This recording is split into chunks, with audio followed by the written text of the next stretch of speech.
Bismillahirrahmanirrahim. Assalamualaikum warahmatullahi wabarakatuh. Selamat sore rekan-rekan semuanya. Hari ini KPK akan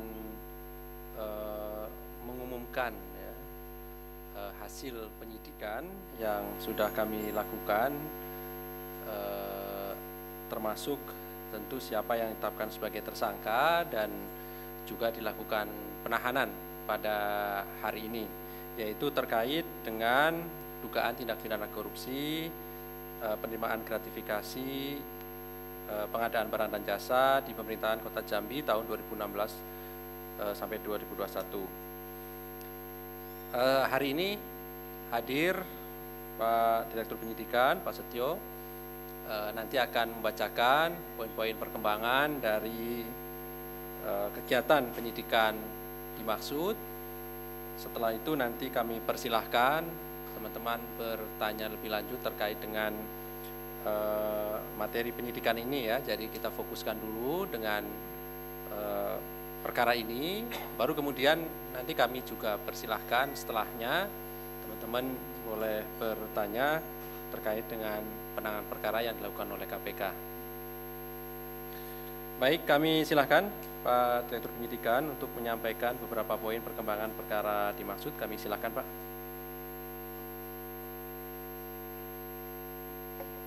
Assalamualaikum warahmatullahi wabarakatuh. Selamat sore, salam sehat untuk semuanya. Yang saya hormati rekan-rekan jurnalis yang berada di Gedung Merah Putih, demikian juga seluruh masyarakat Indonesia. Sore ini Komisi Pemberantasan Korupsi akan menyampaikan informasi terkait pengumuman dan penahanan tersangka AF swasta dalam dugaan tindak pidana korupsi penerimaan gratifikasi di pemerintahan Provinsi Jambi tahun 2016 sampai dengan 2021. Setelah KPK melakukan pengumpulan keterangan, baik berupa informasi dan data dari berbagai pihak serta fakta persidangan di perkara Jumijola, mantan Gubernur Jambi periode 2016-2021, dan kawan-kawan yang telah berkekuatan hukum tetap, kemudian dilanjutkan dengan proses penyelidikan. KPK menemukan bukti permulaan yang cukup dan meningkatkan perkara ini ke tahap penyidikan pada bulan Juni 2021. Perkara ini adalah perkara pengembangan, di mana sebelumnya KPK juga telah menetapkan beberapa pihak sebagai tersangka, di antaranya adalah Jumijola, dan perkaranya telah diputus oleh Pengadilan Tipikor dan berkekuatan hukum tetap. Adapun konstruksi perkara diduga terjadi AF sebagai orang kepercayaan dan representasi dari Jumijola, di mana ketika yang bersangkutan maju menjadi calon Bupati Tanjung Jabung Timur, Jambi, di tahun 2010, AF selalu ikut mendampingi Jumijola melakukan kampanye. Saat Jumijola terpilih menjadi Bupati Tanjung Jabung Timur, AF semakin dipercaya untuk terus mendampingi, membantu dan mengurus berbagai kegiatan dinas sampai dengan keperluan pribadi.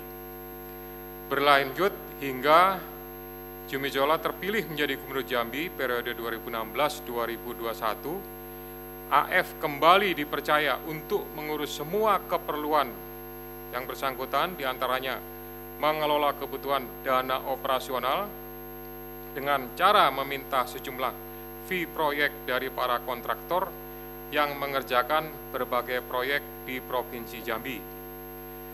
Kemudian sejumlah uang yang terkumpul tersebut diberikan kepada Jumijola dan keluarganya, termasuk untuk keperluan pribadi AF. Adapun total yang telah dikumpulkan oleh AF sekitar 46 miliar rupiah, di mana dari jumlah uang tersebut, sebagaimana perintah daripada Jumijola, sebagian diberikan kepada anggota DPRD Provinsi Jambi terkait uang ketok palu pembahasan RAPBD tahun anggaran 2017. AF juga diduga menerima dan menikmati uang sejumlah sekitar 6 miliar rupiah untuk keperluan pribadinya, dan yang bersangkutan saat ini sudah melakukan pengembalian sejumlah 400 juta ke KPK dan telah dilakukan penyitaan. Atas perbuatannya, tersangka disangkakan melanggar pasal 5 ayat 1 huruf A atau huruf B atau pasal 13 Undang-Undang Nomor 31 Tahun 99 tentang tindak pidana korupsi. Untuk kepentingan proses penyidikan, tim penyidik melakukan upaya paksa penahanan pada tersangka AF selama 20 hari pertama terhitung mulai tanggal 4 November sampai dengan 23 November 2021 di Rutan KPK Gedung Merah Putih.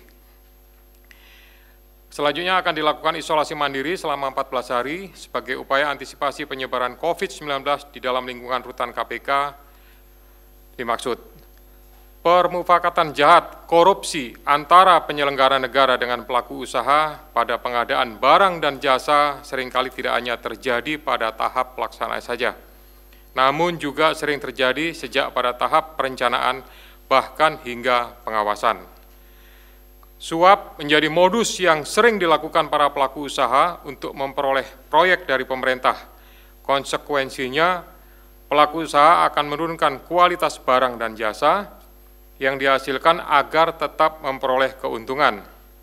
Alhasil, masyarakatlah yang menjadi pihak paling dirugikan, karena kualitas barang dan jasa yang dihasilkan tersebut tidak memberikan manfaat sebagaimana mestinya. Komisi Pemberantasan Korupsi tentunya prihatin sekaligus berharap bahwa korupsi pengadaan barang dan jasa yang melibatkan para penyelenggara negara dan pelaku usaha ini tidak kembali terjadi. Korupsi pengadaan barang dan jasa selain tidak jalan dengan semangat pemerintah untuk percepatan pemulihan ekonomi nasional juga menghambat pembangunan di daerah. Demikian yang dapat kami sampaikan. Selanjutnya saya kembalikan kepada Pak Ali Fikri. Wassalamualaikum warahmatullahi wabarakatuh.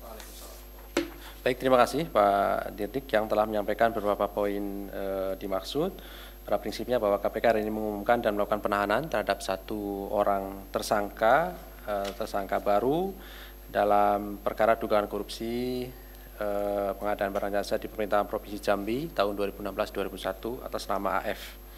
Baik, kami silakan teman-teman untuk bertanya terkait dengan perkara ini dulu ya. Silakan, ada? Oke, Mas Chandra. Masih perkara dulu ya, Mas ya? Iya, perkara. Ya. Ini kan tersangkanya nambah terus, Mas. Apakah masih ada tersangka lain atau anggota DPRD lain yang dibidik gitu?